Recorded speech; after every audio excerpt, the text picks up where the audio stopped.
Morning, everyone. I will do my normal and wait for people to join in, and then we'll get started with the 53rd Learn with Lorna.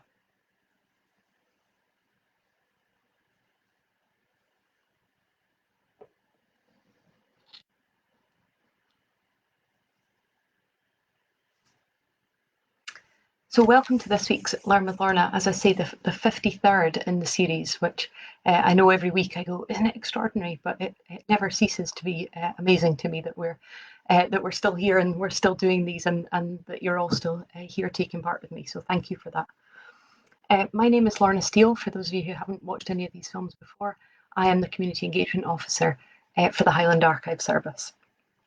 The Highland Archive Service covers a huge landmass of Scotland. It covers about a third of the size of Scotland. And so we have 4 archive centres across the Highlands. So we have the Highland Archive Centre based in Inverness, Skye and Lochailse Archive Centre in Portree, Lochaber Archive Centre in Fort William, and Nucleus, the Nuclear and Caithness Archives in Wick. Before I go any further, as I always apparently say, a reminder that this series is brought to you by High Life Highland at no cost to the viewer. That High Life Highland is a charity registered in Scotland, and that there's no payment or subscription required to take part in these events. But if you're able to donate towards our work, and so many of you have done, and it really truly appreciate it, so thank you for that. I'm laughing saying that I always say before I go any further, because I got given this first anniversary mug for Learn with Lorna, which says on the back of it, before I go any further. So obviously I must say it at the beginning of every session. So that's my new autobiography title. So as I said, this year marks the 1-year anniversary of the Learn with Lorna series, and it also starts our April theme of landmarks and locations, which is what we're going to be looking at across all of our Facebook pages and our Twitter page in the next few weeks. The Highlands obviously is so strongly associated with landmarks and locations. We have so many interesting buildings, we have stunning scenery, we have everything. I often say that when I'm talking about the Highlands, that we often have coastline and mountains and moorlands and crofting villages and a city and cathedrals, and we have such a wide range of landscape. We have Britain's highest mountain, we have the last battle fought on British soil, apart from some small claimants from England for small skirmishes afterwards. And so there are so many stories around these landmarks and locations that we're going to look at over the next month. And so this week, we're opening that theme by looking at the work of a man who sometimes is known as the Christopher Wren of the Highlands. He was a prolific architect, a very well-respected architect, a huge, incredible output that we'll talk about during the series, during today's talk. He is responsible for around about 900 buildings across the Highland, which I find quite extraordinary, and his influence is felt in the collections right across all 4 archive centres, which sometimes I talk about things that appear across all 4, like the education records or things like that, and sometimes I talk about collections that are very specific to one centre. And it's interesting, when I came to look at Alexander Ross, just how much his influence is felt across the Highlands and across all of our collections in one way or another. I've also mentioned Alexander Ross a lot in passing throughout the series. So, and I'll try and cross-reference that. I'll try and pull back in other times that I've mentioned him in passing so that we see the context. And if you know me at all by now, you'll know one of the things I really love is when you see connections forming, and it delights me when I learn about a story that happens in a building and then I go, oh, it's an Alexander Ross building, of course it is. And that person in that other collection went to school there, and then they went on and worked in this other company that we've got the records for. I love that, and that's something that came across as I was putting together this talk, so I hope that you feel that as well. Thank you to everybody saying they want mugs. Right, we'll get on that. We've got a marketing team, we'll get on to making mugs. Okay, so who's Alexander Ross, and why is he so much associated with the landscape and the buildings of the Highlands? But he was born in Brechin in Angus, so not a Highlander by birth, but he was born there in July 1834. He was the son of James Ross, who was also an architect. James Ross had been born in the 1870s. He was in his 50s when Alexander Ross was born, so an older father, which becomes relevant a little bit further down the story. And James Ross also was an architect of some note. He worked right across the country, making all sorts of buildings, but notably designing Episcopal churches. And this is something that carried on through the family's story. In the 1830s, in order to complete work that had been started by the person he was articled to assist, James Ross moved the family from Angus to Inverness. And that's why Alexander Ross, despite being born in a different part of Scotland, is so much associated with the Highlands. He was here from his childhood on. Alexander Ross went to Farrelline Park School, Dr. Bell's school in Farrelline Park, which anyone who's familiar with Inverness, and I would be interested at some point to see actually how many of you have never been to the Highlands or have never been to Inverness, to see how much that impacts kind of engagement with the story if you don't know the places I'm talking about. But so Alexander Ross attended what was then Dr. Bell's school at Farrelline Park, which is now, for anyone who knows Inverness, is now the public library. Or if you've ever just passed through Inverness on a bus and gone to the bus station, you will have seen that building.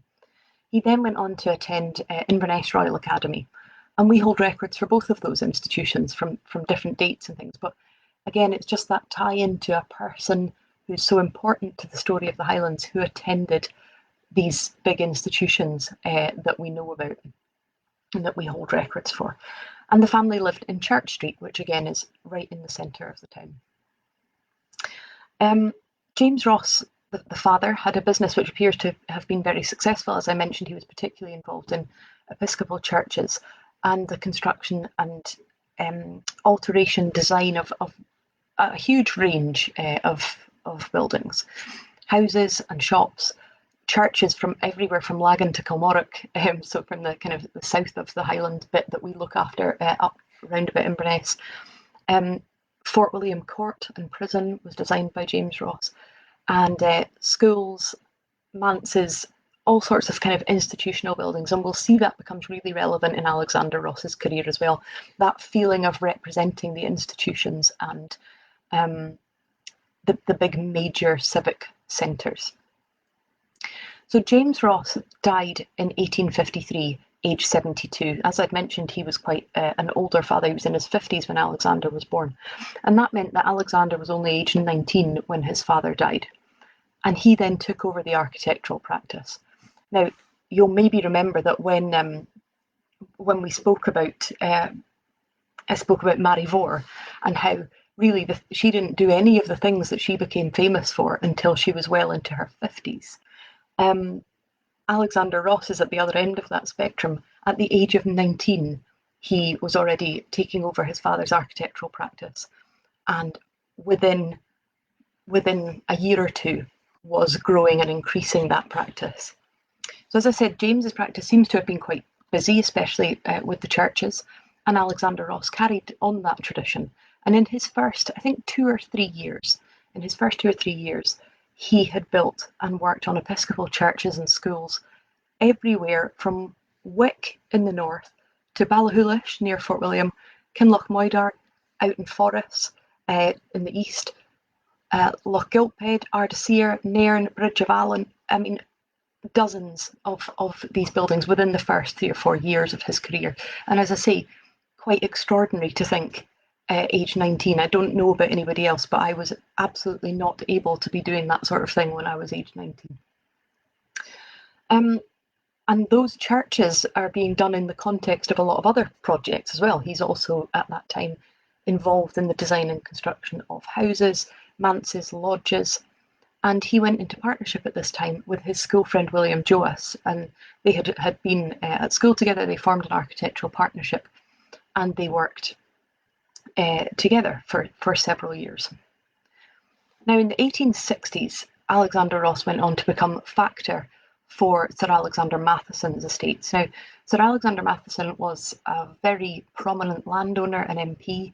He had traded in opium in the Far East in China, and he was one of those people who had fingers in many, many pies, and he was central, particularly to the development of the railways across the Highlands. At one point, Alexander Matheson owned approximately 250,000 acres of land across the Highlands. So Lochalsh, Ardross, huge amounts of Rossshire and Inverness, including large swathes of Inverness town itself and the land around the town. And so for Alexander Ross to become his factor, looking after part of his estates, was a very important connection for Ross, and one which brought him a lot of work and established a lot of connections for him. That kind of social circle meant that then throughout his career he would go on to design and create Duncraig Castle, which I spoke about in Skye and Education in Skye and Lochalsh Week. Ardross Castle, Skibo Castle, those some were buildings from scratch and others were adjustments, additions, things like that. But you can see that moving in that group of people would have led to some of that work. And it's interesting, Alexander Ross obviously had a real skill for what we would now call networking. And we'll see that shortly as I come to talk a little bit more about his career. It's quite extraordinary, the connections that he was able to make. Yes, Stuart, indeed, he traded opium. I know, quite, yes. As you say, how things have changed. So, as I say, factoring for Sir Alexander Matheson.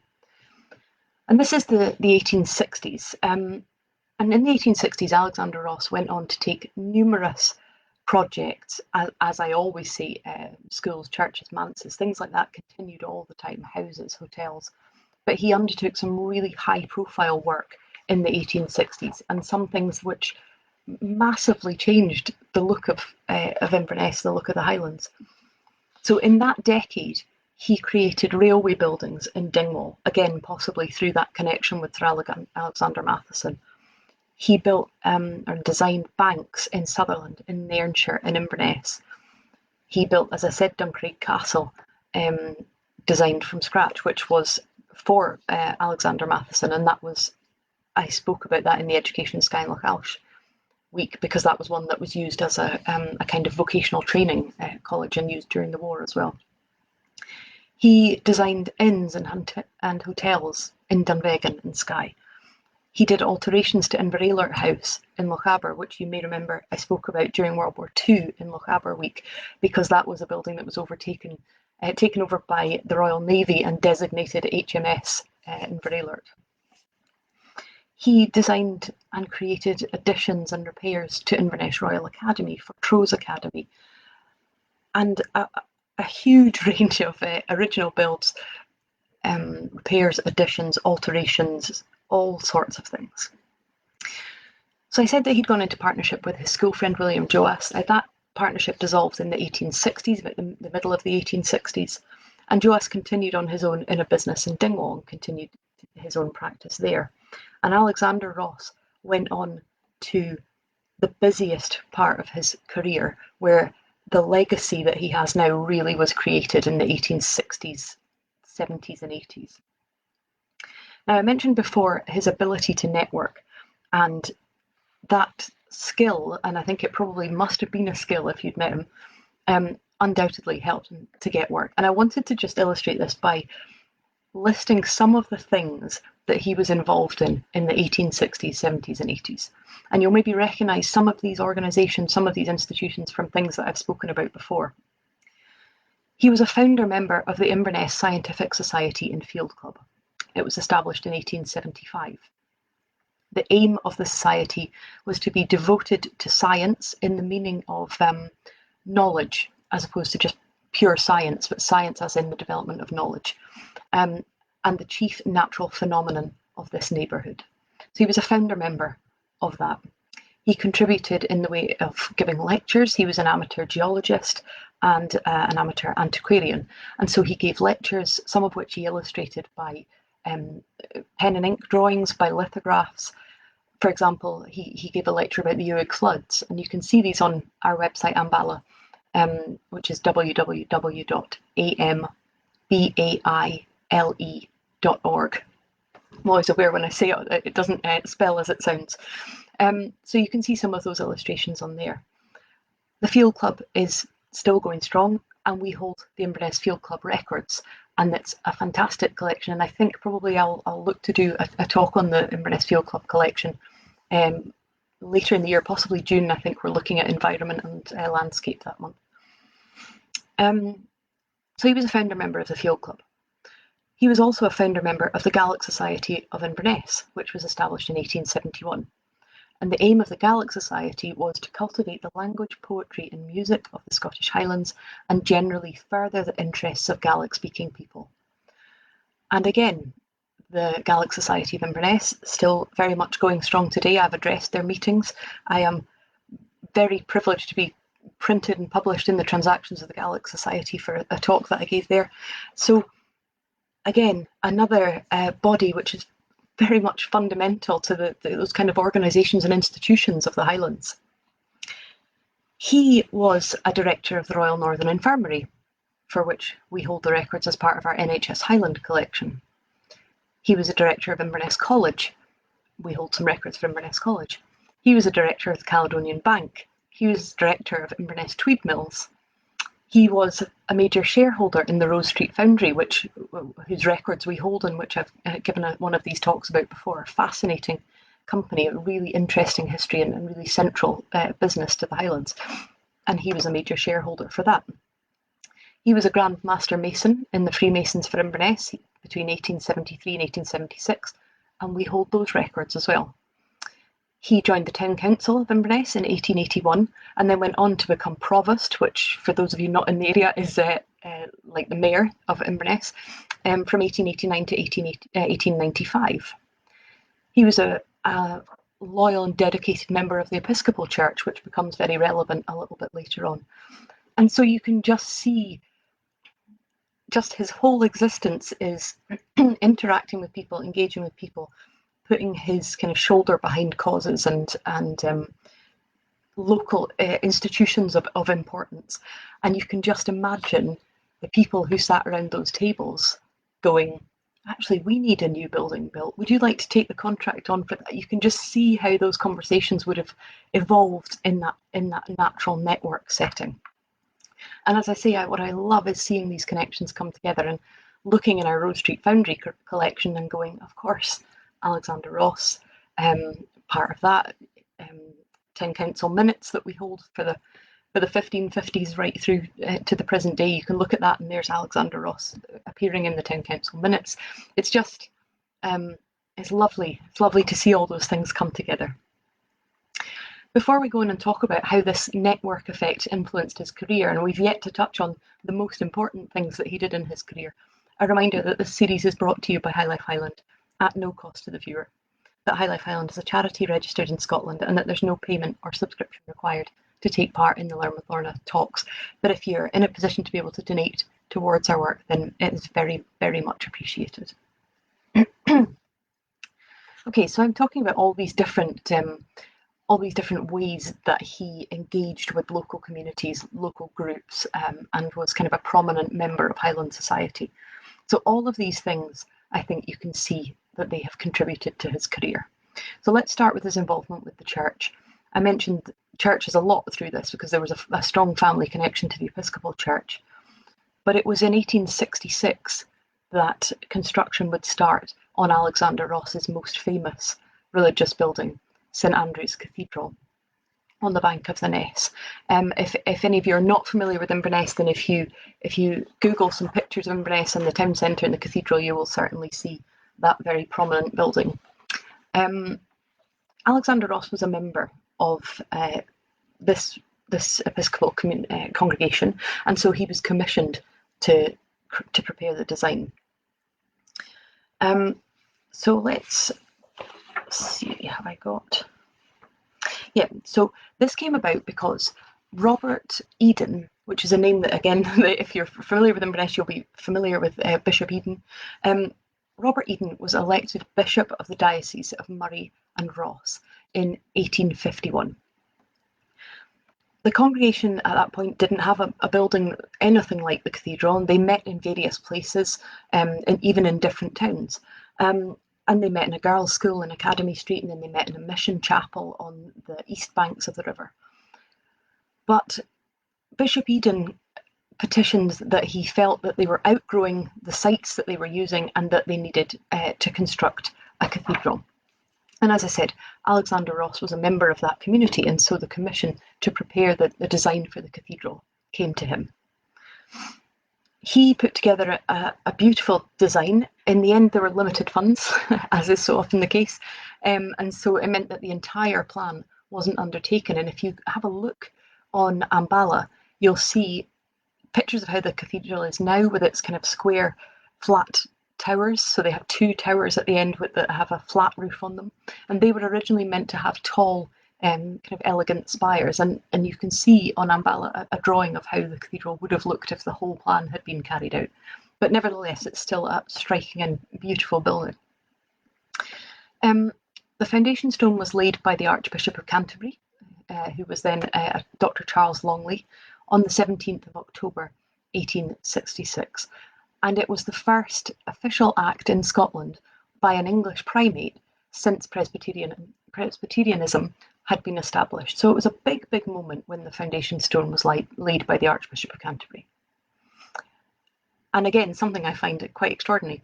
The foundation stone was laid in October 66. The cathedral opened in September 69. If any of you are not familiar with it, do go and Google it and you'll see how extraordinary it is that that building should have been completed within 3 years. It cost around about £15,000. The cost was a little bit more because that initial cost didn't include the organ or the stained glass. And so it's over £15,000. And when it was completed, there was a debt lying on the building still of somewhere between £6,000 and £8,000. There was a debt. And something I didn't know until I came to research this talk, and I love finding a fact out every day. I love finding a new thing out. Is that no church can be consecrated while there is still a debt outstanding on the building. And so for 5 years, Bishop Eden fought and fundraised and campaigned to raise money to clear that debt, which he did successfully. And so the cathedral was finally consecrated on the 29th of September 1874. And it was the first new cathedral to be built in Britain since the Reformation 350 years earlier. So really, a really striking and interesting and important building that Ross took part in. Now, the following year, because Ross had this very successful design of St Andrew's Cathedral, he went on to design Bishop's Palace for Bishop Eden, which is just nearby, and that is now forms part of Eden Court Theatre. So that whole area has Bishops and Eden names in it. Now, because of the success of St Andrew's Cathedral, Alexander Ross was then entered into a limited competition to design St Mary's Episcopal Cathedral in Edinburgh. It wasn't his finest hour because there was some confusion about how this worked, because the drawings were submitted anonymously, and there was some confusion about who had submitted which drawing, and then the contract was not awarded to Ross. He lost out by 1 vote, but the organisers said to the person who did get the contract, "But can you amend your design and make it a bit more like Ross's?" Which of course he took a little bit of exception to. So the whole thing kind of cast a little bit of a shadow, but not for very long. It didn't last for very long, because this, as I said, was 1872 that this competition was for St Mary's. He was just about to go on and have the busiest, most prolific, most important part of his career. It saddens me that I can't ask you a question and then hear you all shout back, because what happened in 1872 that would be so important for Alexander Ross? I'm tempted to leave a space for people to type, but I won't do that to you. 1872, of course, the Education Scotland Act. This created the school boards and the requirement for hundreds of new schools to be built across Scotland.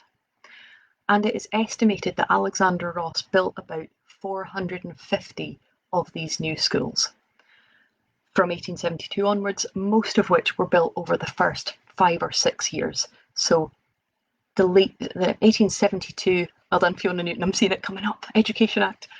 1872 onwards, for the next 4 or 5, 6 years, he built hundreds of schools across the Highlands. Everywhere from Barra, Portree, Fort William, which I spoke about when I did the talk about Fort William Public School, because of course that's why we have the building named Alexander Ross House. Schools in Barra, Portree, Fort William, Inverness, Plockton, Rosemarkie, Lagan, Benbecula, everywhere you can think of, Ross had pictures. So I'm laughing at everyone answering the Education Act. Linda saying you were yelling it at the screen. Quite right. We'll do a quiz one week. It'll be lovely. So anyone who's grown up in Scotland will be familiar, I think, with when I describe that kind of classic 1870s school building look. Certainly my school was that era. There are so many of them. And he built many on the West Coast and in the Western Isles. And in order to do that, he established another partnership. So you remember his partnership with William Joas has dissolved. He starts another partnership with David Mackintosh to enable him to operate a branch office in Oban, because as you can imagine, such long distances to travel between those sites in Benbecula, in South Uist, things like that. And so for a short time, he had a partnership with David Mackintosh, which enabled them to do these schools in the west coast of Scotland. That partnership dissolves in the mid 1880s, so probably ran for about 10 years, because by that point they had done the large majority of this of the work for the education for the school boards. And again, David Mackintosh continued his practice on his own. Also noteworthy, just something to throw in as I'm talking about these various partnerships and people that he's working with, was that in the 1870s and 80s, someone who was training under Alexander Ross in his offices in Inverness was Barbaritus Sinclair McDonald, who would later return to Caithness and set up a hugely successful architectural practice in Caithness. And again, that's a collection we hold. We hold the Sinclair McDonald records. And it's just another lovely connection to see Alexander Ross involved in the training of Sinclair McDonald, and then that legacy being passed on. I mentioned that Alexander Ross was a substantial shareholder in the Rose Street Foundry, and so in the 1880s he was responsible, in partnership with his longest running partner, Robert John Macbeth, for the creation of the Rose Street Foundry buildings. And those are buildings that are very, very close to the hearts of people who live in Inverness. I don't know if anyone is watching who will confirm or deny that, but there is some beautiful buildings in the centre of Inverness. And actually, to be honest, he was responsible for just a large percentage of the design of Inverness. Alexander Ross and then Ross and Macbeth went on to design theatres, buildings for organisations like the Northern Meeting, hotels, the beautiful Victorian post office on Queensgate, which no longer exists. He designed entire streets, so Ness Walk, Queensgate, Ardross Terrace, the Columba Hotel, the Palace Hotel, Union Street. If you're not familiar with Inverness, if you are to set yourself into Google Maps and sit on the bridge right in the middle of the town and look round, you will see the extraordinary range of buildings that you go right along the side of the river, from all these hotels, houses, private organisations, down to the cathedral, down to Bishop Eden's Palace, and they're all Alexander Ross buildings. He designed Ardross Street, which is our High Life Highland headquarters are in Ardross Street. He carried out additions and amendments to some substantial buildings in the Highlands, such as the asylum, which of course I've talked about several times before. The asylum buildings, he created additional buildings, additional wings, stable blocks, things like that, all sorts of extra parts to that building as it grew and developed. And in our Highland Health Board records that we hold for NHS Highland, we hold annual reports that he has written talking about the buildings and the structure of the buildings and what work needs to be carried out. By this point, I don't know how he found the time, but by this point he had also travelled extensively. So he had been right throughout Europe and further afield. And you can start to see that influence on the buildings that he's designing and creating at this point. And then in the 1890s, in another excellent turn of events, he found himself working when another key piece of legislation was passed. The 1892 Borough Police Scotland Act appears to have led to the creation of new police constables' houses, some new police stations, things like that. And again, much like you see in the list of his works from 1872 onwards, there's that bulk of schoolwork comes in. And in 1892-93 onwards, you see a range of police stations, police constables' houses, things like that. So you can see what I mean, that there's that huge connection to the institutions of the Highlands, the institutions of Scotland as represented in the Highlands, that have his his fingerprint on them.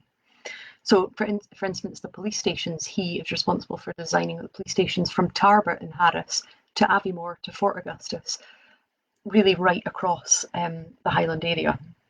I think, to be honest, you would be quite hard pressed to find a place in the Highlands that didn't show his stamp on it somewhere. I mean, I'm sitting in my office in my house, I can look out of my window and I can see an Alexander Ross design building. Obviously that will not be the case for those of you in Australia, but some of you may well be able to do that. So we move on through the 1890s and into the 20th century, and he became no less busy, to be honest. He was admitted as a Fellow of the Royal Institute of British Architects in 1893, and then in the turn into the 20th century, he had dissolved his partnership with Robert John Macbeth and formed in order to form a partnership with his own son, John Alexander Ross. It's interesting, John Alexander Ross, of course, was of the age where he went on and served in the First World War, and during that time, Alexander Ross continued the family business. We've spoken before about that huge loss of life during the First World War, so I'm genuinely pleased to be able to report that Alexander Ross's son did not lose his life in the First World War. And he returned to join the family business, which he carried on for the next 50 years or so. But it's interesting to me to note that following the First World War and that huge loss of life and that huge turmoil and experience that none of them could in any way have been prepared for what the First World War brought to the world, Alexander Ross then turned his hand to designing some war memorials. So he designed the memorial cross at Achnacarry to the memory of Donald Cameron, which you may remember me talking about, Donald Cameron losing his life in the First World War. He designed the one in Halkirk in Caithness, which shows a grieving mother and her child waiting for someone who didn't come back. So you can see just that, the influence of life events kind of percolating through. And, you know, his son served, as I say, and became a major. So there will have been a huge, immense relief that his son returned to him. Alexander Ross finally retired in 1923 at the age of 88, which we love.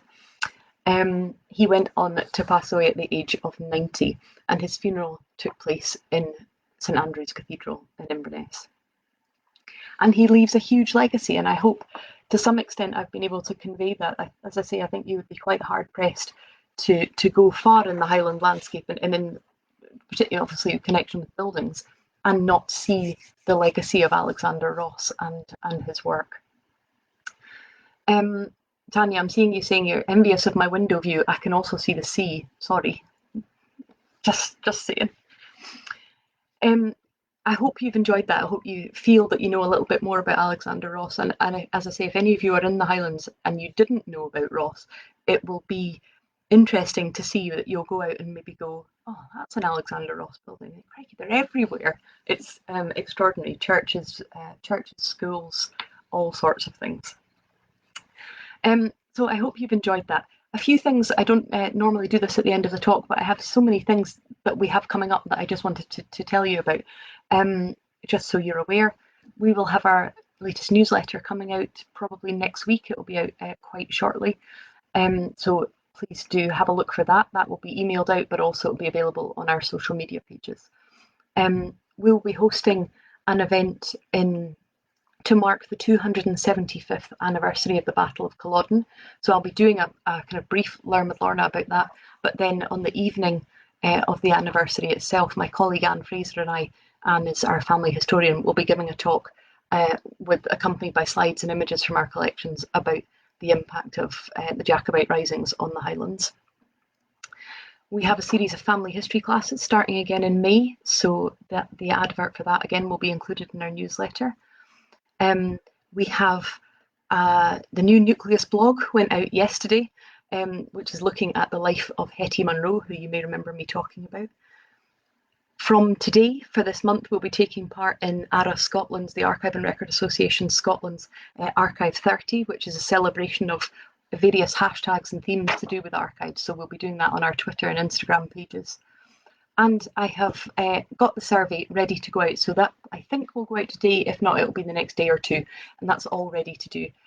Looking specifically at Learn with Lorna and whether you feel it has been something of interest or of help. So please do take the time to fill that out if you're able to. I would really, really appreciate it. I hope you can join me next week. We'll be looking at some of the stories of some of the numerous castles across the Highlands. But in the meantime, a reminder that this series is brought to you by High Life Highland at no cost to the viewer, that High Life Highland is a charity registered in Scotland and that there's no payment or subscription required to take part. But if you are able to donate, then we very much appreciate that, and you never know, you might get a mug in return. Jenny, I'm seeing you asking how do we get the newsletter. I will share a link to how to sign up to the newsletter on here. Thank you very much, and I'll speak to you next week.